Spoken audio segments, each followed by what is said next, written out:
everyone, and welcome to another round of sound. This is the #1 Cochran Sports Showdown. I'm Bob Pompeani. Thanks for joining us. Another big weekend of sports activities, and we'll be delving into them.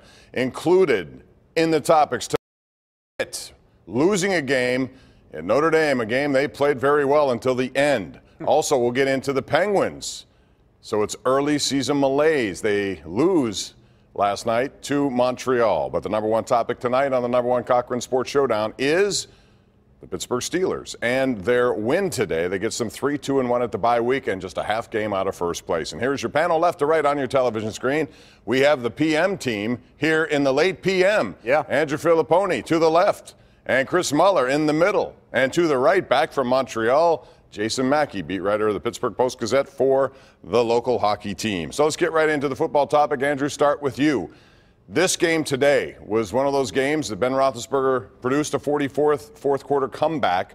There were a lot of incidents in this game that made you think they were going to lose this game. Your overall assessment of how big a win it is and how close they came to losing Well, it. they're back in business as far as I'm concerned. The Bengals' loss, I think, elevates them now to a team where you look at them and probably see them as a playoff team. But as far as I'm concerned, they won the game today in spite of their head coach, who, thanks to the Cincinnati Bengals doing what they always do, bungle games like this, and some of the playmakers like Ben Roethlisberger and Antonio Brown, plus James Conner, they covered up what was an atrocious coaching performance by Mike Tomlin. He did not deserve to win this game today.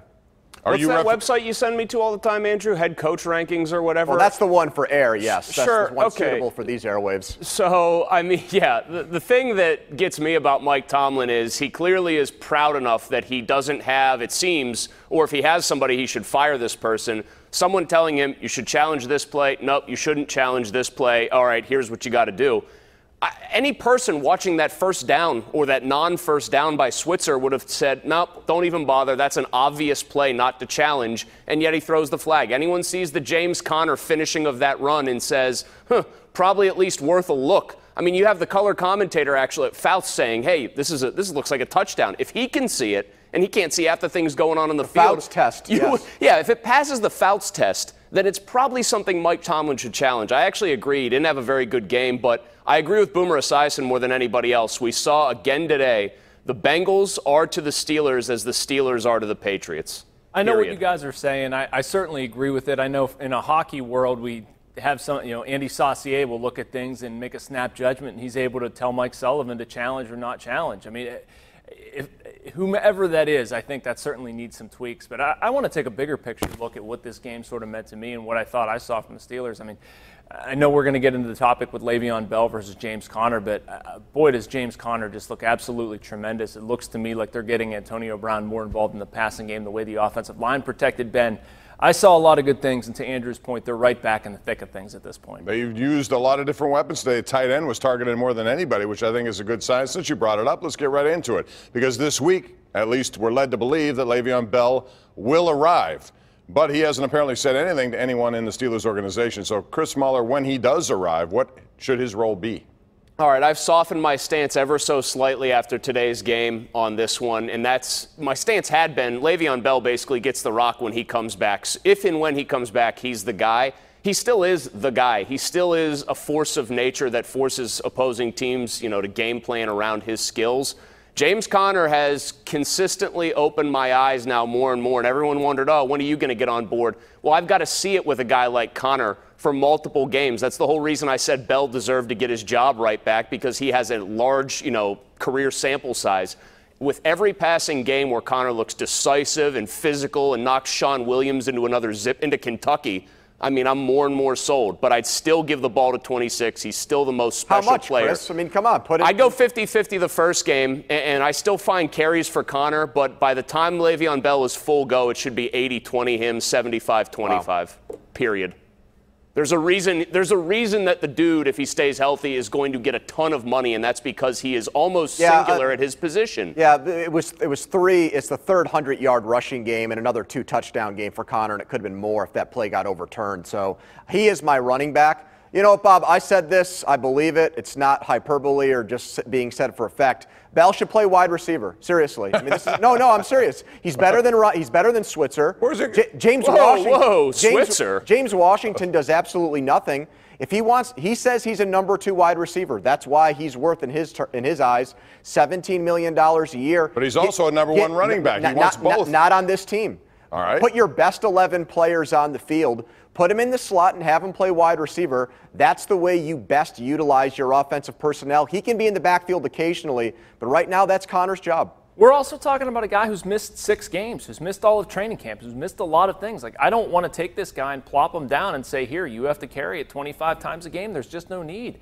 That's why I'm kind of in Chris's camp here, and I'm even a little bit more to the James Conner side of things, where let James Conner be your running back. I would use the 2-week roster exemption for Le'Veon Bell. If that's business, do it. That's business. That's hardcore business. Why would you want to use a roster exemption, though, if he let him needs get to up get to back? speed? So, Jason, but you he needs wouldn't to be in games to do that. Yeah, Jason, you wouldn't even have him on the field as like something the defense needed to think about versus Cleveland. He's got I wouldn't put any marker out there at all, Andrew. I mean, I guess I wouldn't be afraid to use it. Maybe would be a better way of saying it, just to make sure that he is completely comfortable and up to speed in this offense. Bob, I just want to say one thing about Chris's 50-50 idea.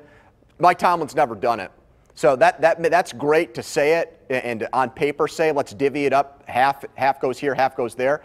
I mean, LeGarrette Blount quit the team because they couldn't figure out a way to do that. D'Angelo Williams went bye-bye as soon as Bell came back from a suspension a couple of years ago, even though he led the league in rushing. So I got to see it to believe it. My gut tells me that when Bell gets here, Tomlin treats him like a number 1 back, and that'll be a mistake. But there's also the vibe in the room, and we saw a little bit of it sarcastically today from Ben Roethlisberger, who after the game said, well, boy, he was like a bowling ball out there. What a great running back, and you know it's his last game because Le'Veon Bell's coming in. Facetiously throwing that out there, Jason. So, I mean, within the room, there may be this feeling that, hey, you should stick with. So I wonder if it could be a divisive factor in that room. I don't think it would be, but what do you think? I don't think it'll be a divisive factor, but I think you have guys very clearly stumping for James Conner at this point. And I think you risk messing with the chemistry of the room if you do just sit James Conner on the bench in favor of Le'Veon Bell, which is why, you know, sort of like we're all talking about here, I think it's a really interesting line that the coaching staff is going to have to walk to make sure that Le'Veon Bell is properly involved and that James Conner isn't just an afterthought. One of my big things with Mike Tomlin is that the guy, whether things are good or bad, is probably too stubborn for his own good. And as somebody that is totally on Le'Veon Bell's side, on this whole thing, and is a huge believer in him, I have seen enough from James Conner that if Mike Tomlin just says, well, 26 is back, sounds good, he's the guy, that'll be stubbornness to his detriment, because Conner has clearly shown you enough that he can dish punishment, that he can protect the passer, that he can get out in patterns, and that he can stay healthy so far through almost a half season of fairly heavy work.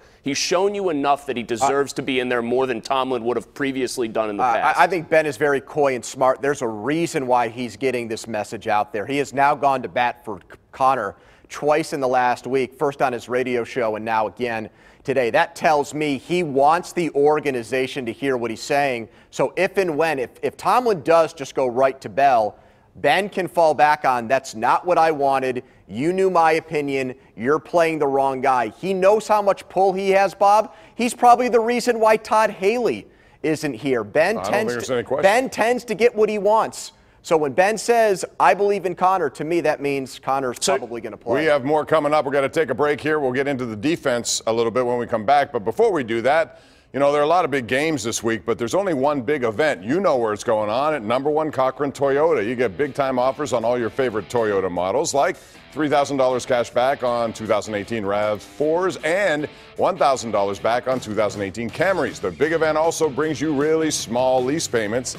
You can't beat that. Going on now at the new #1 Cochran Toyota, Route 30 North Huntington, or you could visit CochranToyota.com. Steelers defense and more next. The #1 Cochran Sports Showdown is brought to you by #1 Cochran, Go One Better, and by Highmark Blue Cross Blue Shield. Have a greater hand in your health.